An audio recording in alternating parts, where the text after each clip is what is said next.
وآمنوا بما أنزلت مصدقا لما معكم ولا تكونوا أول كافر به ولا تشتروا بآياتي ثمنا قليلا وإياي فاتقون. Pada lafaz bacaan wa aminu, maaf, ini harusnya bukan mad tabi'i. Pada lafal aminu ini kami salah menuliskan dan mengeditnya. Harusnya di sini pada lafal aminu ini ada lafal bacaan mad badal. mad badal. Apa itu mad badal? Mad badal adalah mad yang terjadi apabila adanya huruf fathah, maaf, ada huruf hamzah bertemu setelahnya adalah huruf mad, baik itu alif, waw atau ya, maka itu kita namakan dengan mad badal. Panjangnya adalah 2 harokat sebagaimana mad tabi'i. Maka wa a, kemudian pada lafal nu ada bacaan mad tabi'i, yaitu ditandai dengan dhammah bertemu dengan huruf waw. Kemudian alif yang datang setelahnya ditandai dengan warna abu-abu dan di atasnya ada lingkaran kecil atau kita namakan dengan sifar mustadir. Alif ini dianggap tidak ada, yang dimana alif ini biasanya kalau di dalam bahasa Arab itu menunjukkan di sini sebenarnya menunjukkan huruf tambahan untuk membedakan di sini bahwasanya itu apa namanya kata jamak gitu ya. Kemudian lafal bima anzaltu. Pada lafal bima anzaltu ada hukum tajwid berupa mad tabi'i. Maka hati-hati teman-teman, jangan sampai di sini untuk mad jaiz munfasil sendiri kita panjangkan 4 harokat. Sehingga ini jangan sampai kita kurangi kadarnya. Misalkan dibaca bima anzaltu jadi 2 harokat. Tidak, karena apa? Karena untuk bacaan mad jaiz munfasil di dalam riwayat Imam Hafiz, khususnya Imam Syatibi itu 4 harokat atau 5 harokat. Nah, mad jaiz ini terjadi kapan? Terjadi apabila ada mad tabi'i di sini bertemu dengan huruf hamzah setelahnya dan huruf hamzah tersebut berada di lain kata. Jadi tidak dalam satu kata tapi lain kata. Contoh di sini bima satu kata, anzaltu satu kata. Maka bimanya kita panjangkan sepanjang 4 harokat. Bagaimana? Bima anzaltu, bima panjang dulu. Kemudian berlafal anzaltu, ada nun sukun bertemu dengan huruf zai. Maka ini kita hukumi dengan bacaan ikhfa. Apa itu ikhfa? Ikhfa yaitu membaca di antara bacaan idgham dan izhar. Idgham itu suara nunnya dihilangkan atau masukkan kepada huruf setelahnya.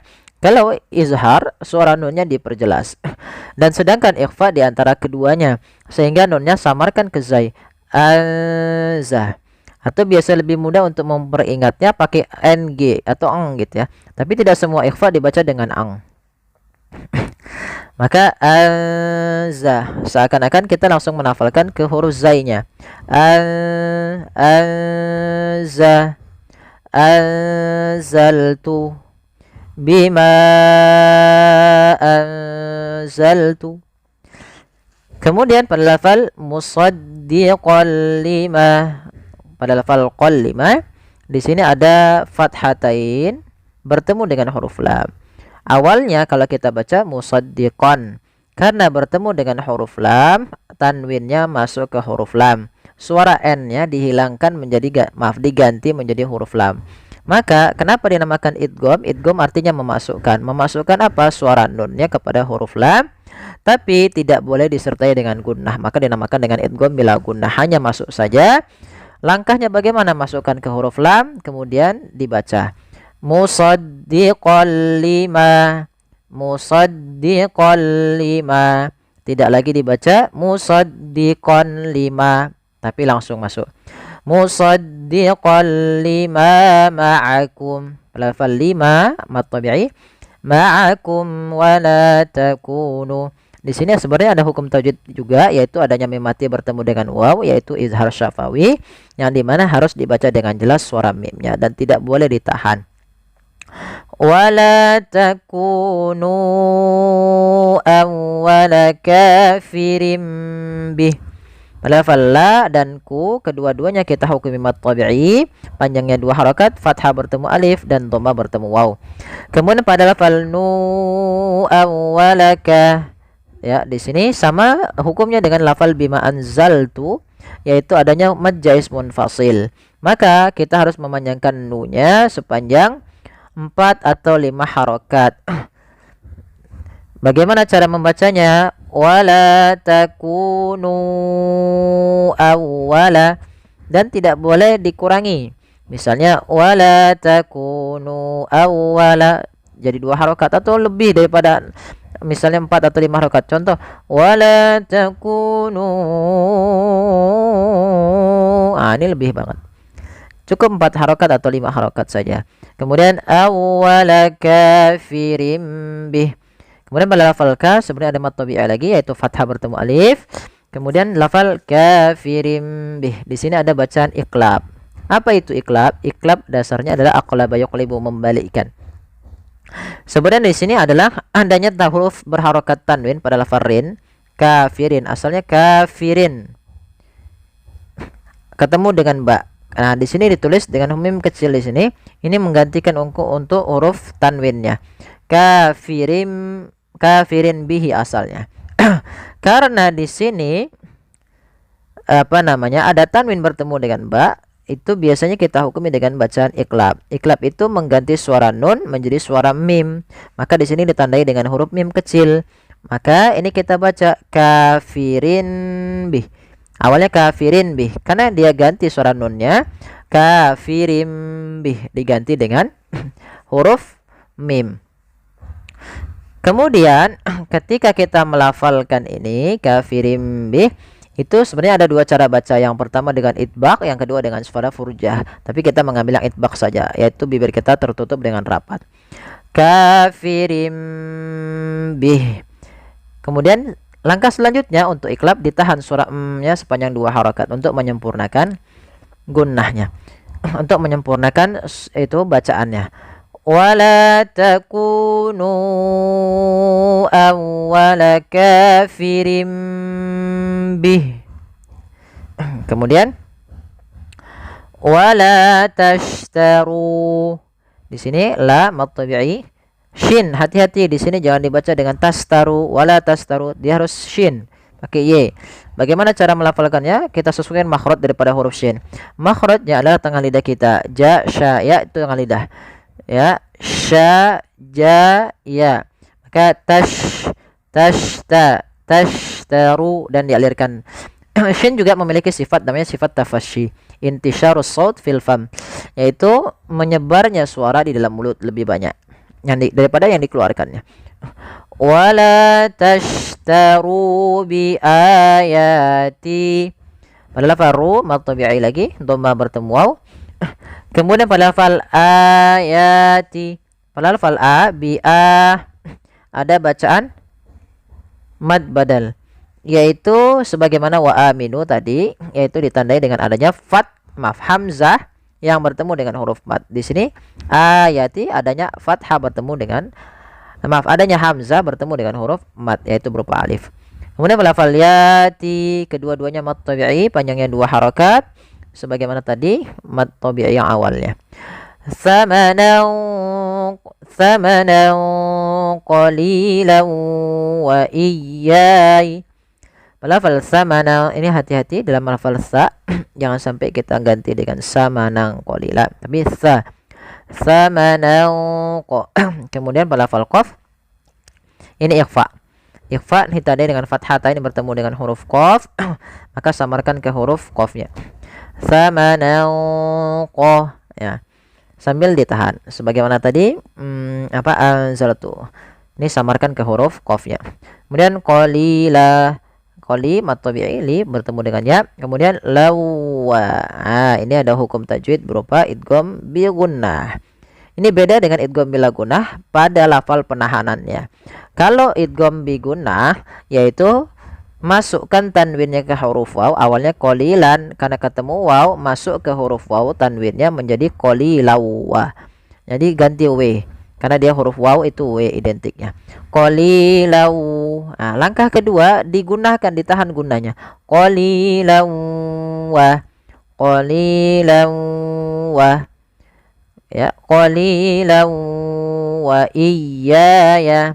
Pada lafal wa iyaya ini juga harus ditekan huruf ya-nya. Ini sering terjadi kesalahan juga. Wa iyaya fattaqun. Ya, mad tabi'i tadi ya. Kemudian fattaqun langsung ke huruf ta. Ini alifnya tidak dianggap. Kemudian lafal kun ada bacaan mad arid disukun, yaitu mad yang terjadi disebabkan karena adanya sukun arid di akhir bacaan kita, disebabkan karena kita waqaf. Awalnya fattaquni, karena kita waqaf nunnya dimatikan, huruf wawunya sebelumnya mati. Awalnya kan ku 2 harokat, karena ada sukun arid menjadi kita boleh membaca dengan 3 pilihan, boleh 2 harokat, boleh 4 harokat, boleh pula 6 harokat. Fattaqun, fattaqun, fattaqun. Ya, kita coba ulang. Wala tashtaru bi ayati samanan qalilan wa iyaya fattaqun. Ya. Wala talbisul haqqa bil batili wa taktumul haqqa wa antum ta'lamun. Pada lafal wala di sini ada mad tabi'i ditandai dengan huruf lam yang bertemu dengan alif setelahnya, maka dinamakan dengan mad tabi'i panjang 2 harokat. Talbisul haqqah. Di sini tidak ada bacaan ikhfa, tapi di sini apa namanya? Dia ada alif lam qamariyah. Ya, di sini wawunya dianggap tidak ada, langsung ke huruf lam yang dia sukun. Dan di sini kami salah mengeditnya. Maka langsung ke huruf lamnya. Wala talbisul haqqa. Di sini ada alif lam qamariyah, yaitu alif lam kita tulis dan kita baca dengan jelas suara lamnya.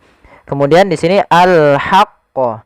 Hati-hati dalam melafalkan huruf ha, jangan dibaca dengan ha yang besar yang bentuknya seperti ini. Ya, maaf. Ya, yang seperti ini. Jangan dibaca wala talbisul haqqa, tapi dia ha posisinya adalah kita bagaimana menyempurnakan huruf ha kecil, yaitu kita mengeluarkan dari tengah tenggorokan kita ha disertai dengan adanya nafas. Maka al-haqqa, al-haqqa. Kemudian qa-nya ditasydidkan, kita tebalkan dulu al-haqqa. Wala talbisul haqqa bil batili. Lafal bil batil kembali lagi sama, ada alif lam qamariyah. Kemudian pada lafal batili ada fathah bertemu dengan alif, maka kita namakan dengan mad tabi'i. Kemudian wa taktumul haqqa. Pada lafal wa taktumu di sini ada huruf kaf. Huruf kaf ini memiliki sifat. Yang pertama adalah dia syiddah. Yang kedua adalah hamas. Apa itu syiddah? Syiddah yaitu inhibasu as-sawt, tertahannya suara.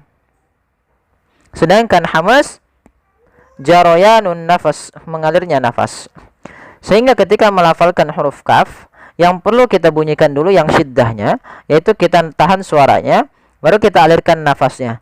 Ak, ak, ak, ak, ak.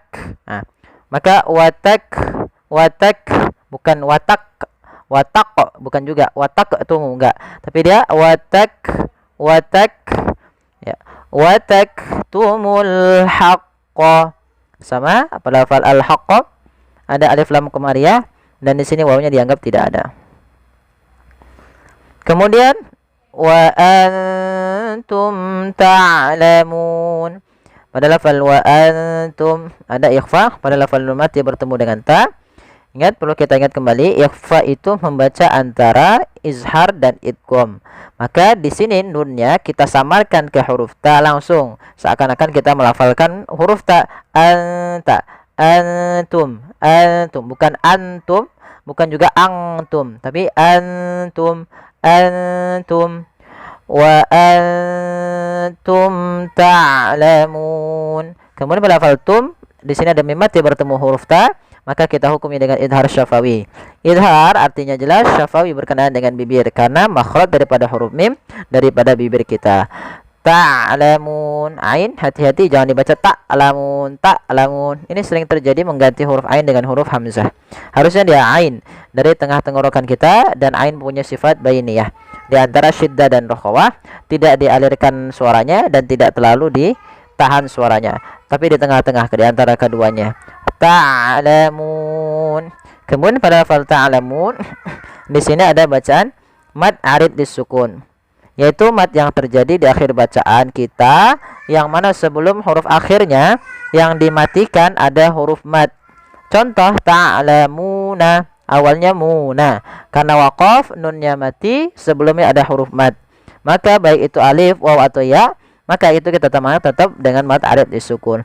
Panjangnya boleh 2 harokat, boleh 4 harokat, dan boleh pula 6 harokat. Kita coba ulang. Wala talbisul haqqa bil batili wa taktumul haqqa wa antum ta'lamun. Kemudian ayat selanjutnya, wa aqimus salata wa atuz zakata warka'u ma'ar raki'in. Pada lafal wa aqimu ada mad tabi'i pada lafal qi, yaitu kasrah bertemu dengan huruf ya. Kemudian pada lafal as-shalah di sini ini langsung di sini ada alif lam syamsiyah, yaitu di sini ada alif lam, kita namakan dengan alif lam syamsiyah, yaitu suaranya kita langsung ke huruf shadnya. Wa aqimus salata. Nah, hati-hati teman-teman, karena di Rasm Utsmani itu biasanya tulisan as-salata seperti ini, bukan seperti ini. Bukan as-salata. Nah, ini jangan kita baca dengan as-salawata. Tapi di sini kita bacanya dengan as-salata. Waw di sini dianggap tidak ada karena di sini dalam bentuk penulisan Rasm Utsmaninya. Wa aqimus salata, bukan salawata, tapi salata. Wa aqimus salata wa atuz zakata. Sama pada lafal wa atu ada mad tabi'i, yaitu ditandai dengan adanya huruf hamzah bertemu dengan huruf mad, maka kita namakan dengan bacaan mad badal. Di sini wawnya dianggap tidak ada, alifnya tidak ada, ditandai dengan sifar mustadil. Ini juga sama, langsung ke huruf za sebagaimana as-shalah. Di sini ada bacaan alif lam syamsiyah. Wa atuzza, langsung diidghamkan ke huruf zai. Wa atuz zakata. Nah, pada lafaz zakata sama juga sebagaimana penulisan rasm daripada kata shalah, yaitu di sini bukan dibaca zakawata, tapi zakata. Adanya fathah pada lafal ka bertemu dengan huruf alif kecil. Wa atuz zakata warka'u. Pada lafal warka'u di sini ada huruf ro yang ditandai dengan warna biru tebal, menandakan huruf ro-nya dibaca dengan ro tafkhim, yaitu ro yang tebal. Nah, bukan dibaca seperti ini. Warka'u itu ro-nya tipis, tapi diangkat ujung lidahnya untuk menebalkannya. War, war, warka'u. Dan hati-hati jangan sampai huruf ra itu takrirnya berulang kali. Contoh warka'u, warka'u, nirra. Nah, itu misalnya nirra, itu banyak kali getarannya, cukup sekali getarannya. Warka'u, warka'u. Kemudian pada lafal lau ada mad tabi'i, hati-hati juga jangan sampai diganti huruf ain dengan warka'u dengan huruf hamzah, yaitu ditandai dengan dhamma bertemu dengan huruf waw panjang 2 rakaat. Ma'ar raki'in, ma'ar sama ro-nya ditebalkan. Di sini ro tasydid, yaitu kemudian pada faronya sendiri ada bacaan mad tabi'i, yaitu fathah bertemu dengan alif kecil. Kemudian ain, ini bacaan mad arid sukun sebagaimana tadi lafal ta'lamun, yaitu kita boleh memanjangkan 2 harokat, boleh pula 4 harokat, boleh pula 6 harokat. Kita coba ulangi dari wa aqimus shalah. Wa aqimus salata wa atuz zakata warka'u ma'ar raki'in. Ya, sadaqallahul azim. Ya, semoga yang sedikit ini bisa bermanfaat bagi teman-teman sekalian dan semoga membantu bagi sahabat sekalian yang sedang belajar Al-Qur'anu Al-Karim. Mohon bantuannya kepada teman-teman sekalian untuk like, share, dan subscribe, dan juga ajak teman keluarga sahabat untuk belajar bersama Al-Qur'anul Karim, yang mana Al-Qur'an merupakan hidayah bagi kita bersama. Sebagaimana yang Allah katakan, inna hadzal qur'ana yahdi lillati hiya aqwam. Sesungguhnya Al-Qur'an ini menunjukkan kepada jalan yang lurus, atau yang dia hiya aqwam, yang lebih lurus. Wa yubasysyirul mu'minin, dan memberikan kabar gembira kepada orang-orang mukmin. Tentunya kita bergembira dan merasa bahagia serta untuk mencapai kebahagiaan dengan Al-Qur'anu Al-Karim. Kurang lebihnya mohon maaf bila ada kata-kata yang kurang berkenan. Terima kasih, jazakumullahu khairan.